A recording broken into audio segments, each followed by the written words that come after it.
Y'all better stay blessed. Watch your surroundings. Everybody ain't your friend. Like my mom used to say, man, she loves some 03.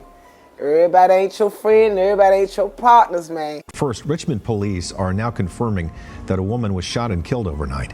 Police say Florence McCrae, who you see here, was killed last night at an East End apartment in Richmond. The victim's family telling our John Burkett that she was a mother of 4 in her 50s. They say someone shot her in the face when she opened the door of a North 21st Street apartment. The investigation is still open. How dangerous should answering a door be? Because apparently in Richmond, Virginia, it can cost you your life. And before anyone jumps into the comments saying, "We do not know everything yet," you are right. Some details are still missing. Police have not named a suspect. They have not explained a motive. They have not told the public who was on the other side of that door. But here's what we do know, and it is more than enough to keep people up at night.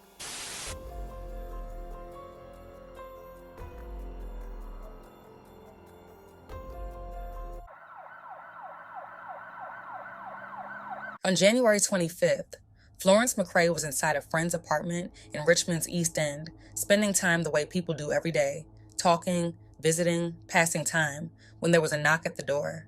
Not a bang or shouting, just a knock. Someone asked Florence to answer it, a simple, ordinary request with no reason to fear. According to her family, the 56-year-old mother and grandmother was shot in the face after opening the door. Police were called to the 1500 block of North 21st Street around 11 that night, finding her unresponsive inside the apartment and pronounced her dead at the scene. Her death was ruled a homicide. Since then, questions have lingered with few answers. Who knocked? Was she targeted or was it random? Did she know the person on the other side, or was someone pretending to be harmless? No suspect has been named, no motive confirmed, and no arrest announced. Florence was the first reported homicide of the year in Richmond, and for her family, the year began not with celebration, but with grief. To them, she was not a headline, but a mother of 4.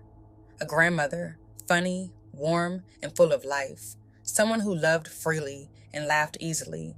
Her daughter, Latoya, has spoken openly about the complicated grief, the anger at how suddenly and violently her mother's life was taken, and the fragile comfort she finds in believing her mother, who had long prayed for peace and stability, is finally at rest.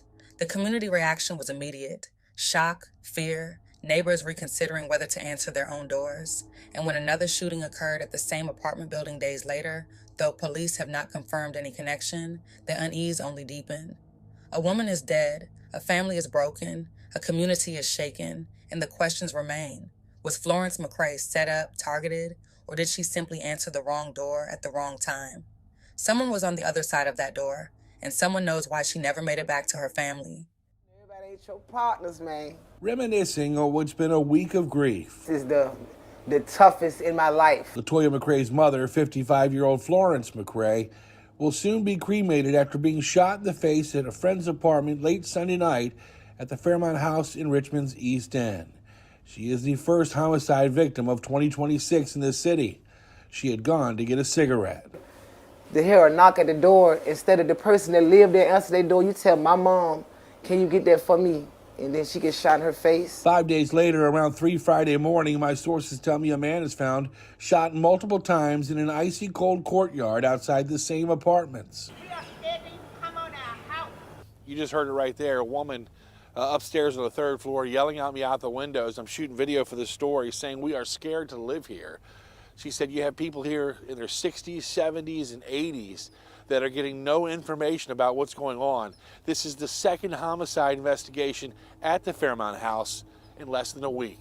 Sources telling me they do not believe these cases are connected, but more information about both would only strengthen the investigations, labeled as the first and second homicides of 2026 in Richmond. That's all I can say to him. Calm as a you will suffer for everything you did. For Latoya, she's angry her mom was taken so sudden and violently, but has peace in her heart knowing her mom is finally resting in a place of her own. So she been asking, you know what I'm saying, telling God her story. So it's kind of messed up how her life was taken away. But in a way, my mama is free. She do have her own room. She do have her own space. And she do got her own house. Everything she asked for, in a way, my mama got it. Florence's daughter says even in tragedy, she finds comfort in believing her mother's prayers were answered, just not in the way her family expected.